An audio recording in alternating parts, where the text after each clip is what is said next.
आयोजिताच्या या कार्यक्रमाच्या निमित्ताने या ठिकाणी उपस्थित असलेले आदरणीय महावीर किरकरजी, जयप्रकाशजी दगडे, हेमंत बोराजी, बिपिन कोचेटाजी, रागिनीजी, नांदेडचे आमचे सहकारी हर्षदभाई शहा, अभयभाई शहा आणि ज्यांनी सुंदर संचलन केलं ते राजेशजी डोंगरवार, व्यासपीठाच्या समोर उपस्थित असलेले सर्वच मान्यवर किशोरजी आहेत, आमचे सहकारी ऋषिकेशजी कोंडेकर आहेत, आमचे लातूरमधील अनेक वर्ष जुने मित्र श्री गोविंद पारेखजींचे सुपुत्र मधुसूदन पारेख या ठिकाणी आहेत, आमच्या महिला विभागाच्या झाशीच्या राणी म्हणायला गेले शोभाताई कोंडेकरांना आणि त्यांच्या सर्व सहकारी या ठिकाणी उपस्थित विविध समाजाचे प्रमुख ट्रस्टी पदाधिकारी व समाजाच्या सर्व बांधवांना भगिनींना मला सादर जय विनंती। खरं तर लातूरला येऊन मला जवळपास 15 वर्ष झाली। त्यापूर्वी मी 2-3 वेळा लातूरला येऊन गेलो आहे। पक्षात असले तरी 24 तास आम्ही एकमेकाला अवेलेबल राहत असायचो आणि दुर्दैवाने ते तिघेही आता आपल्या बरोबर नाहीये। विलासरावजी होते, गोपीनाथजी मुंडे होते आणि आमच्या विभागातले पतंगराव कदम, या तिघांचा माझ्या या सार्वजनिक जीवनाच्या वाटचालीमध्ये फार मोठा वाटा आहे। अनेक त्यानंतर तर भरपूर आहेत, परंतु या तिघांचं माझं एक वेगळं नातं होतं। या तिघांनाही 24 तासातल्या कुठल्याही वेळी फोन केला तर ते उपलब्ध असायचे किंवा त्या ठिकाणी अधिकारानं एखादं काम सांगायचं जिव्हाळा आमच्या चौघांच्या मध्ये होता। म्हणजे अगदी मी 2006 साली बानेरमध्ये सहकारी पतसंस्थांचं राष्ट्रीय अधिवेशन घेतलं होतं। महाराष्ट्रातल्या 26,000 पतसंस्थांचे चेअरमन त्या सभागृहात उपस्थित होते आणि विलासराव उद्घाटन करण्यासाठी येणार होते मुख्यमंत्री म्हणून आणि त्या दिवशी प्रमोद महाजनांना गोळ्या घालण्यात आल्या। तर राज्याचे मुख्यमंत्री या नात्यानं त्यांना त्या ठिकाणी जाणं भाग होतं। त्यांचा मला फोन आला की अशी अडचण झाली, त्यामुळे मला येता येणार नाही, पृथ्वीराज चव्हाण साहेब आलेले आहेत, बाकी सगळे मंत्री आहेत, तर तुम्ही ते उद्घाटन करून घ्या। आणि मी जमलं तर बघतो। आता एवढ्या मोठ्या व्यक्तीच्या अशा प्रसंगावर जमलं तर बघता येतो, विषय येतच नाही। मग म्हटलं मलाही काय 2 मिनिटं सुचना काय सांगावं। त्यांना म्हटलं मी 5 मिनिटांनी परत फोन करतो की बाळासाहेब थोडा त्यांना फोन केला की अशी अडचण झाली। ते म्हटले तूच साहेबांना काय सांगायचं सांग, मी काही यामध्ये काही बोलू शकणार नाही। विलासरावांना परत फोन केला मी, तर साहेब माझं सगळं तयार आहे, तुम्ही फक्त दीप प्रज्वलन करा 5 मिनिटासाठी आणि मग प्रमोद महाराजांच्याकडे जा। काय त्यांच्या मनात आलं माहिती, ठीक आहे म्हटले, मला 10ची वेळ होती आमची, म्हटलं मी 9:30ला पोहोचतो, अविनाश भोसलेच्या समोर बानेरच्या समोर हेलिपॅड आहे, येतो मी दीप प्रज्वलन करतो, लगेच निघतो, मला थांबवायचं नाही। तर एवढ्या कटोकटीच्या प्रसंगी सुद्धा ते माझ्या त्या सगळ्या आयोजनाला कुठेही अडचण येऊ नये, माझ्या प्रतिष्ठेचा त्यांनी विचार केला आणि ते स्वतः त्या कार्यक्रमाच्या ठिकाणी आले।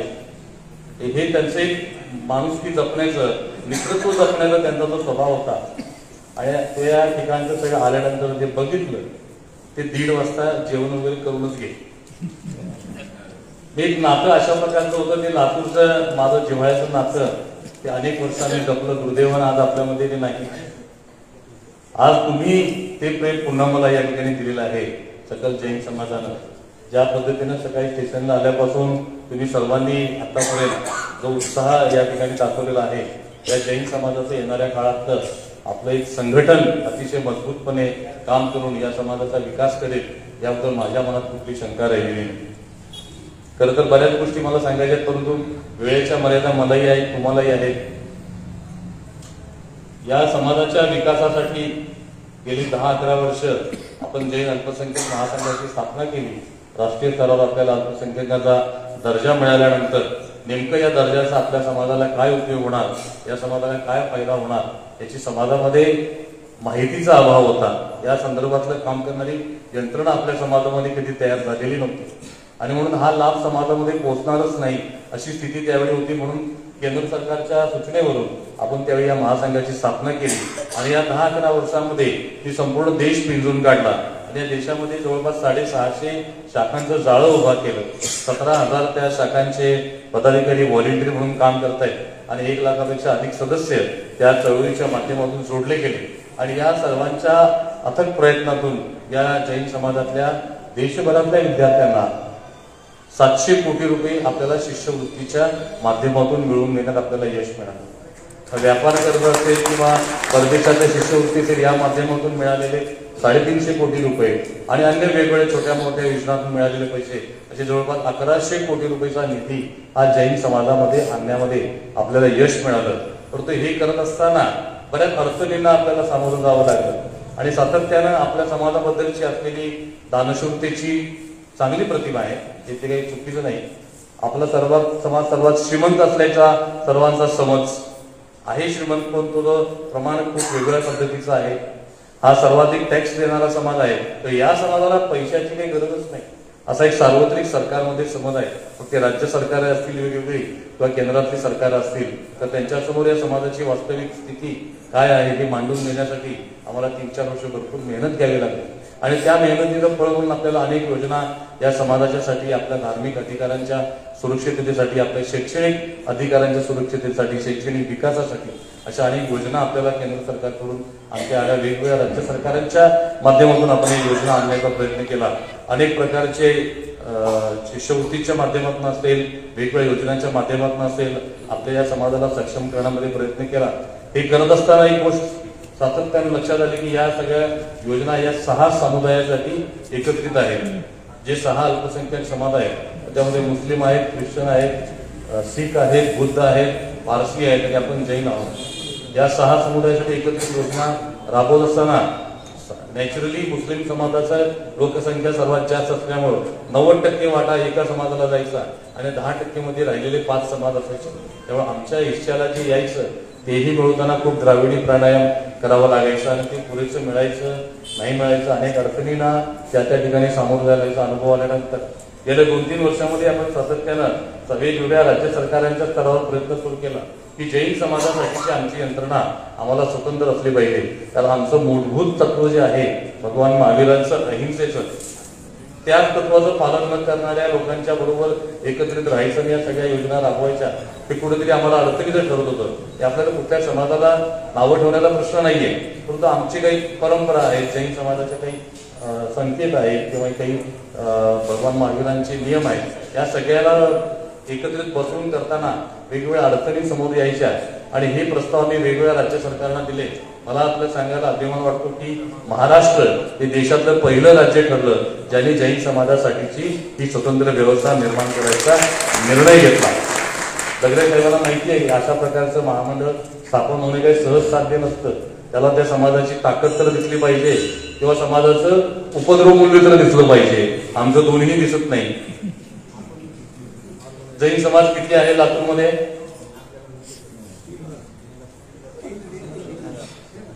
काही नक्की माहित नाही कोणाला. प्रत्येक जणाचा आकडा वेगळा आहे. आता निदान या सभेनंतर आज जसे आपण सगळे समाज एकत्रित आलेलो आहोत तर पहिलं पण काम करूया की लातूर मधला जैन समाजाचा सेन्सस करा. प्रत्येक संघाच्या वतीने आम्ही आहोत किती, कोणत्या स्थितीत आहोत, काय परिस्थिती आहे हे आपल्याला तरी कळायला पाहिजे. नाही तर ते आपल्याला कळत नाही. आपण सगळे झालो आत्ममग्न. मी, माझा परिवार, माझं मुलगी जावई याच्या पुढे बघायला तयार नाही आणि त्यामुळे हा समाज दिसतो कारण खूप गोंडस, परंतु आतली स्थिती मात्र फार चिंता करायला लागेल अशी आहे. ही स्थिती तुमचीच नाही, प्रत्येक ठिकाणी हीच परिस्थिती आहे आणि या परिस्थितीमुळं या समाजाची नेमकी ताकद किती आहे हे आपल्याला सांगता येत नाही. सांगितलं तर ते सिद्ध होत नाही. तुमचा लातूरचा जैन समाजाचा नेता कोण आहे? नेताच नाही. नेता एकच असतो ना. महाराष्ट्राचा नेता कोण आहे जैन समाजाचा? देशाचा नेता कोण आहे? त्याला आता तुम्ही म्हणायला लागले, एक तरी नाव घ्यायला लागले. तर आमच्याकडे परिस्थिती आमचा कोणी नेताच नाही. ते कोणी मालक नसलेला हा समाज, त्यामुळे कोणी यावे आणि टिकली मारून जावे ही आपल्या समाजाची स्थिती आहे.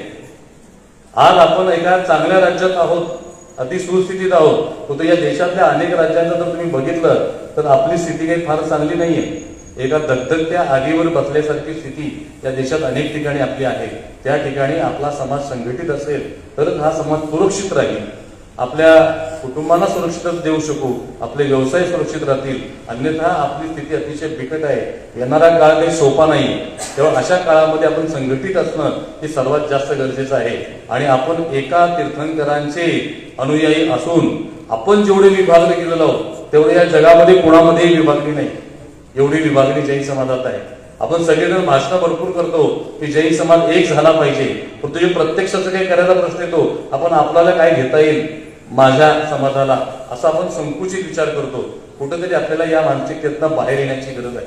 आपल्याला वाटतो तात्कालिक फायदा की हे मी बळकावलं, या चिंतामणी दिगंबर मंदिराचं आहे 10 फूट जागा मी बळकावून घेतली, काही करू दिलं नाही मागे उद्योग करायला, ते तात्कालिक असतं समाधान. मी कोणाचं तरी हिसकावून केलं, हे आपण भगवान महावीरांची अनुयायी आहोत. जिथं एकही गोष्ट चुकीची करणं हे आपल्याला कर्मवादावर आधारित आपला धर्म आहे. भव आपण त्यामध्ये भरकटत राहू एखादी चुकीची गोष्ट करत असताना, आणि आपण निव्वळ कट्टरतेपायी अनेक चुकीच्या गोष्टी करताना आपण कुठला सारासार विचार करण्याची आपली क्षमता सुद्धा हरवून बसलेलो आहे. तेव्हा आपलं धर्म आराधना करताना काय चूक आणि काय बरोबर या विषयावर सांगणारा मी अधिकारी नाही. तेव्हा आज आपल्या संपूर्ण जगामध्ये केवळ नसलेले कोणी महात्मा नाही. तेव्हा आपल्याला ज्याला जे योग्य वाटतं ते योग्य, आपली ज्या गुरूंच्यावर श्रद्धा आहे ते आपल्याला जे सांगतील त्याप्रमाणे आपण करावं, काहीच हरकत नाही. परंतु त्याच्या पलीकडं आपण जैन आहोत ही भावना आपल्यामध्ये असणं ही आजच्या काळाची सर्वात मोठी गरज आहे. आता विशेषतः या महामंडळाच्या स्थापनेनंतर तुम्ही मुंबईला येणार, मला तुमच्या अडचणी सांगणार किंवा योजनेची माहिती घेणार, मग तुम्ही त्या ज्याला गरज आहे त्याच्यापर्यंत पोहोचवणार. त्या 2-5 वर्ष असेच निघून जातील आणि हे महामंडळ नुसतं नावापुरतच राहील, असं होऊ नये म्हणून या महामंडळाचं कामकाज सुरू होईल एप्रिलमध्ये. त्यापूर्वी पूर्ण राज्यभराचा दौरा करायचा माझा प्रयत्न आहे. किमान समाजातल्या प्रत्येक घटकाला त्याची माहिती झाली पाहिजे की नेमकं हे आपल्यासाठी काय याचा उपयोग आहे, आणि आपण सर्वजण एकत्र येऊन काम केलं तरच हे महामंडळ यशस्वी होणार आहे. या महामंडळाचा अध्यक्ष कोण आहे माहित नाही. तुम्ही प्रत्येक जण ललित गांधी आहात असं समजून काम केलं तर हे महामंडळ यशस्वी होणार आहे. आपण जर म्हणू की ललित गांधी मुंबईत बसले ते कधीतरी करतील आणि कोणाला तरी होईल, तर ते होणार नाही. तुम्ही प्रत्येक जण अध्यक्ष आहे, तुम्ही प्रत्येक जण त्याचा संचालक आहे, या भावनेने इन्व्हॉल्व्ह झाला तर आपल्याला या महामंडळाचं काम खऱ्या अर्थानं ज्या उद्देशानं आपण स्थापन केलेला आहे तो उद्देश आपला सफल होणार आहे. या महामंडळामध्ये अनेक गोष्टी आहेत, सगळ्या गोष्टी मी आज विस्ताराने सांगणार नाही. काहीतरी पुन्हा इकडे आलं तर सांगायला बाकी ठेवायला पाहिजे. सगळं आता सांगितलं तर परत येणारच नाही तुम्ही पुढच्या वेळी. तर ह्या एक थोडक्यात मला एक सांगायचं की यामध्ये आपल्या धार्मिक अधिकारांची सुरक्षा आहे. जसं हे आपलं राष्ट्रकूटकालीन मंदिर आहे, आता एवढं प्राचीन मंदिर आहे, खरं तर हे आपलं वैभव आहे. हे वैभव सुरक्षित राहिलं पाहिजे, याचा चांगल्या पद्धतीनं देखभाल झाली पाहिजे किंवा याचा लोकांच्या पर्यंत प्रचार प्रसारही झाला पाहिजे. अशा प्राचीन दुर्लभ गोष्टी आपल्याकडे आहेत. तो एक खजिना आहे, हा जगातल्या सर्व लोकांना दिसला पाहिजे की काय गौरव या जैन समाजाचा आहे, आमची प्राचीनता किती आहे, काय वैभव आहे, हे लोकांच्या पर्यंत गेलं पाहिजे. यासाठी सुद्धा काम करण्याची गरज आहे. आणि महामंडळाला अशा प्राचीन जैन तीर्थक्षेत्रांच्या विकासाची जबाबदारी सरकारने दिलेली आहे. यासाठी लागणारा निधी सरकार उपलब्ध करून देणार आहे. मग संवर्धन असेल, संरक्षण असेल किंवा त्याचा जीर्णोद्धार असेल, आपल्या साधू संतांच्या विहाराची व्यवस्था असेल, त्यांच्या विहाराची सुरक्षा बरोबरच विहारधामाचं निर्माण करण्याचं काम आहे. अनेक प्राचीन ग्रंथ आहेत आपले देशात वेगवेगळ्या ठिकाणी, ते सरतायत किंवा ते रिस्टोरेशन केलं जात नाही किंवा असेच नष्ट होत आहेत. त्यांचं रिस्टोरेशन करण्याची जबाबदारी सरकारनं स्वीकारलेली आहे. याचा सरकारच्या खर्चातून हे महाग्रंथांचं पुनर्लेखन केलं जाणार आहे, विहारधामांचं निर्माण केलं जाणार आहे. हे आपल्याला आपला निधी तर करूच आपण, पण जिथं कमी पडतं अशा ठिकाणी सरकारच्या निधीतून आपल्याला हे करायचा अधिकार या महामंडळाच्या माध्यमातून आपल्याला मिळालेला आहे. व्यक्तिगत विकासाच्या अनेक योजना, मला खूप आनंद वाटला या ठिकाणच्या महिला खूप ऍक्टिव्ह आहेत. शोभाताईकडे गेले अनेक दिवस त्यांना बघतो ते वेगवेगळ्या कार्यक्रमात वेगवेगळ्या बैठकांना आवर्जून येतात. त्यांनी महिला बचत गटाची स्थापना केली, अजूनही महिला बचत गट या ठिकाणी आहे. हे इतक्या चांगल्या पद्धतीनं महिलांचं संघटन हे पहिल्यांदा मला बघायला मिळते, इतक्या चांगल्या पद्धतीचं. पण या महिला गटांना तितक्याच पद्धतीचं कामही दिलं पाहिजे. हे नुसतं जर अध्यक्ष आले म्हणून आम्ही स्वागत केलं आणि घरी जाऊन बघितलं तर आम्हाला मिळालं काय तर फोटो, असं नको आहे. त्याला प्रत्यक्ष आपल्याला त्यातून आपल्या वैयक्तिक जीवनाचा विकास झाला पाहिजे, आपल्या कुटुंबाचा विकास झाला पाहिजे, आपल्या समाजाचा विकास झाला पाहिजे. यासाठीच्या नेमक्या योजना आपल्याला महिलांच्या पर्यंत पोहोचवणं आणि ती यंत्रणा उभी करणं गरजेचं आहे. आता सुदैवानं आपलं नेटवर्क तयार आहे. हे 10 वर्ष आमचं नेटवर्क उभारणीत गेलं.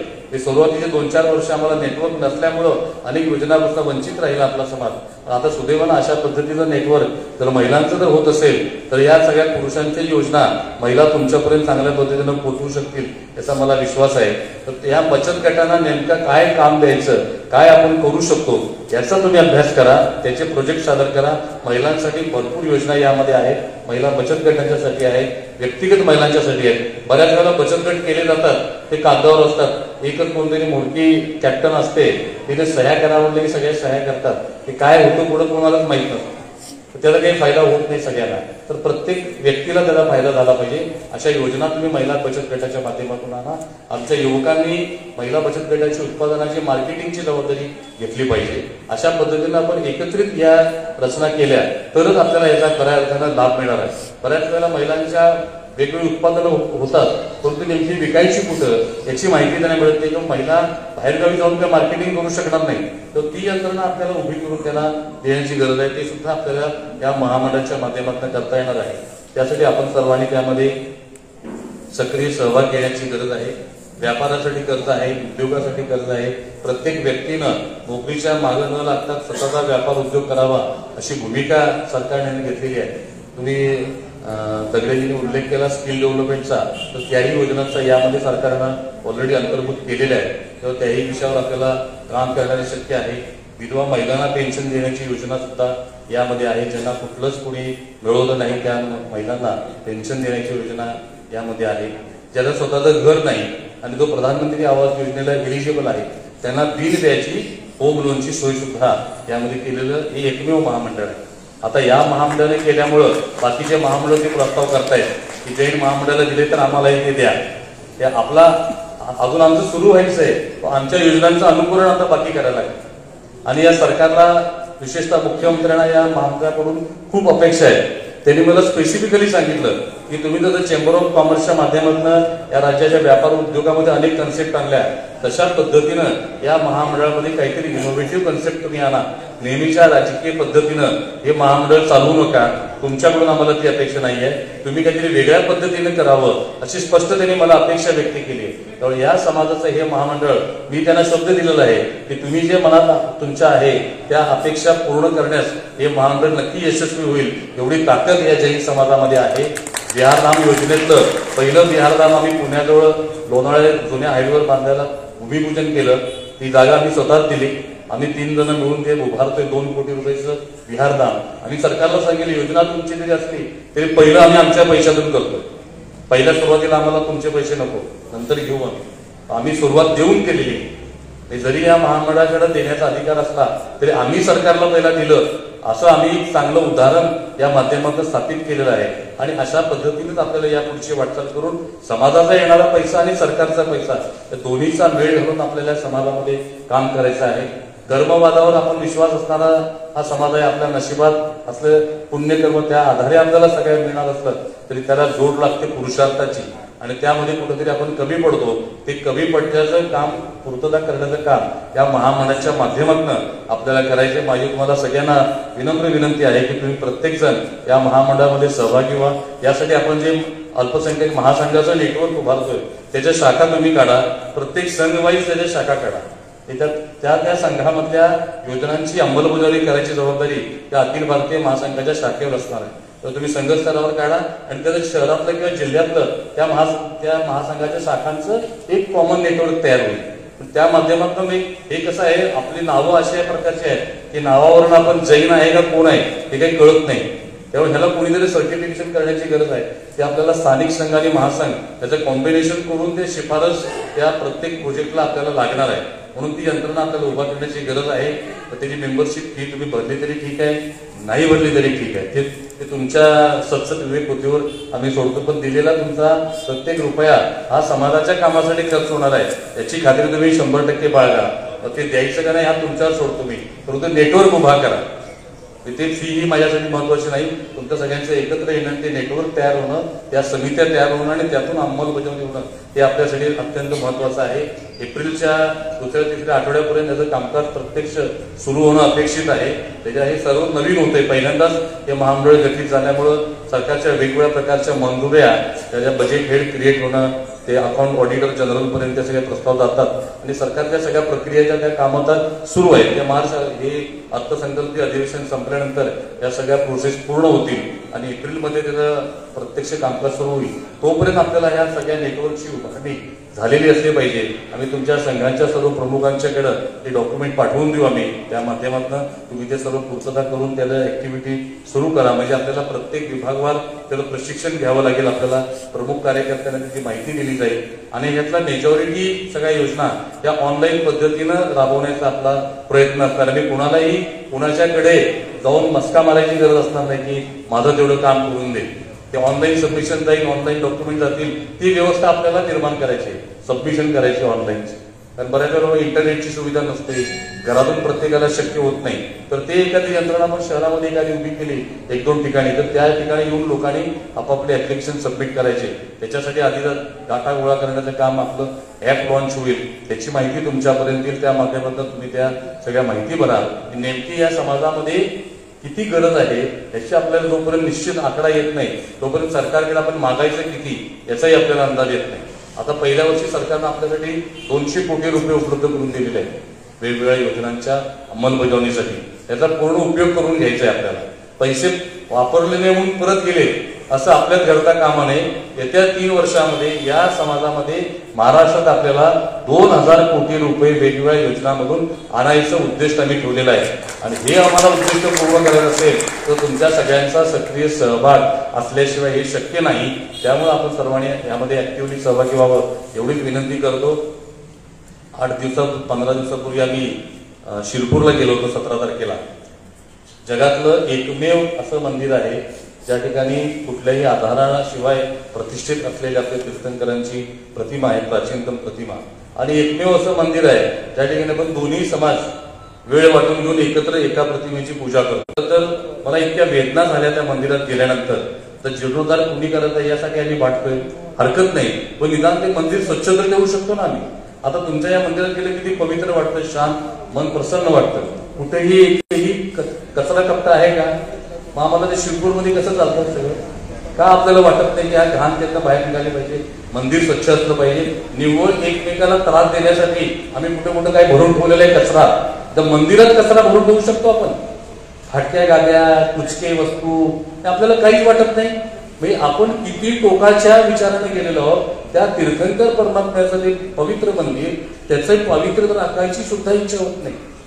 किमान ते पावित्र्य तुम्ही राखावं असं पत्र मी दोन्ही समाजाला काल दिले.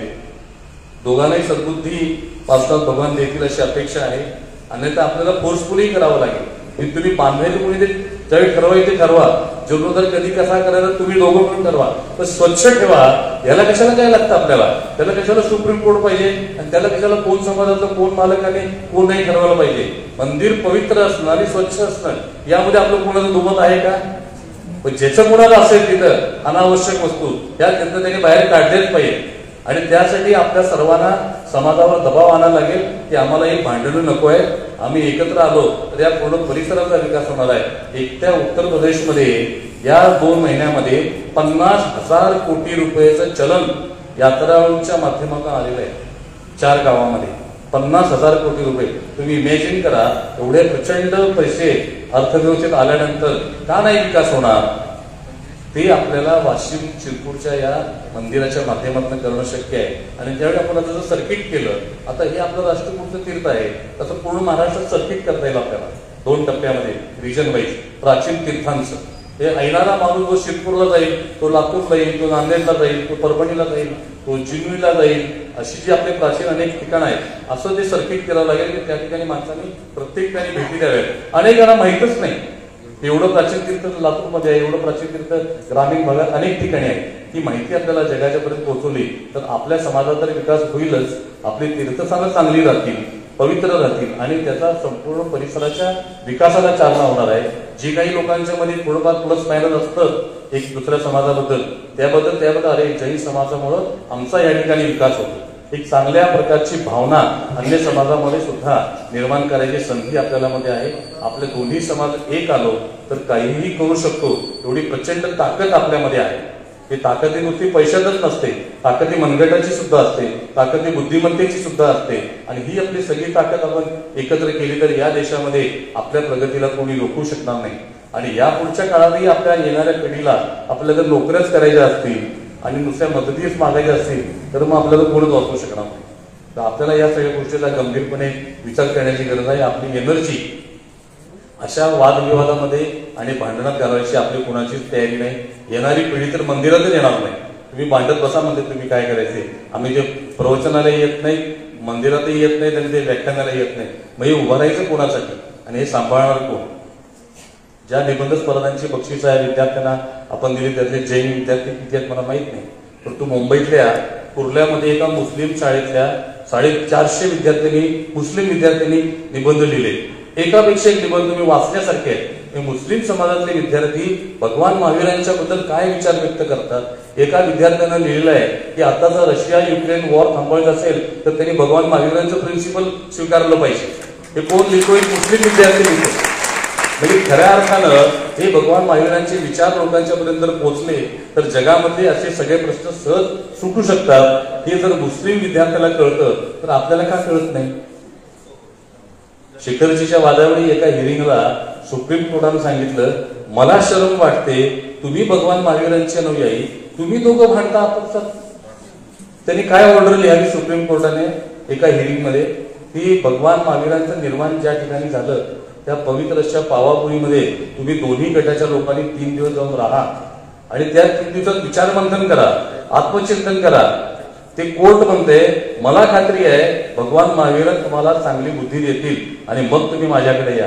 त्या 3 दिवस राहण्याच्या टुकड्याने मीही केलो. भरपूर विचारमंथन झालं, काही निष्पन्न झालं नाही, परंतु एक चांगलं निष्पन्न होण्याची भूमिका तयार झाली. मनातली आमच्या किलबिषं दूर झाली.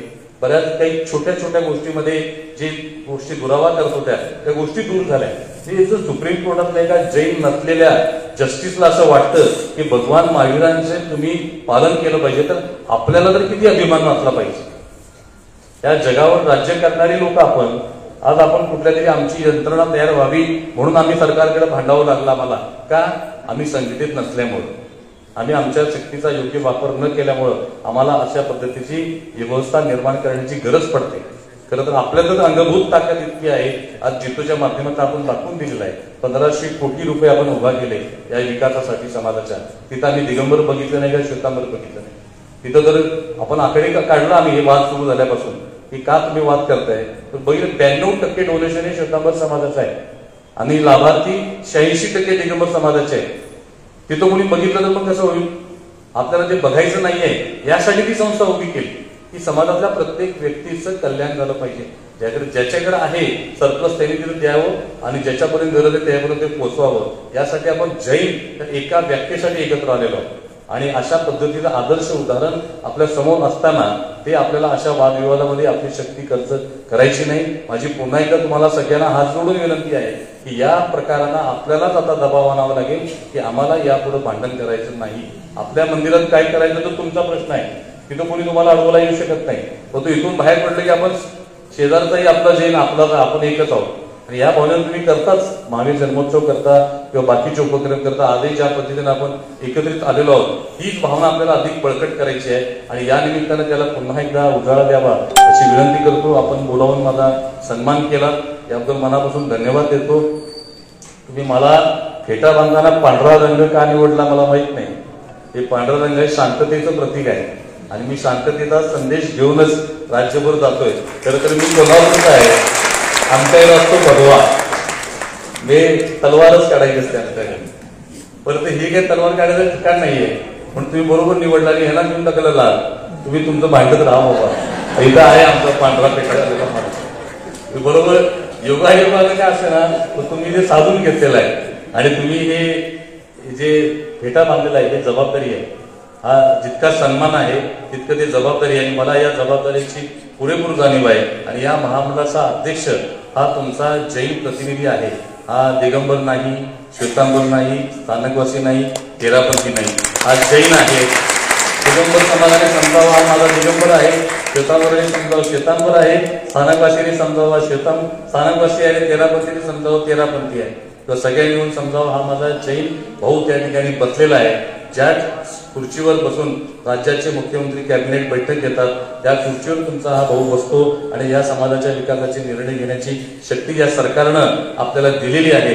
याचा वापर आपल्याला या समाजाच्या विकासासाठी आणि पर्यायाने देशाच्या विकासासाठी करत असताना भगवान महावीरांची जी वाणी आहे, भगवान महावीरांचे जे विचार आहेत ते खऱ्या अर्थानं समाजापर्यंत पोहोचवण्यासाठी आपण सर्वांनी एकत्रित काम करूया एवढीच अपेक्षा बाळगतो. पुन्हा एकदा आपल्या सर्वांना धन्यवाद देतो. जय हिंद, जय महाराष्ट्र, जय जिनेंद्र.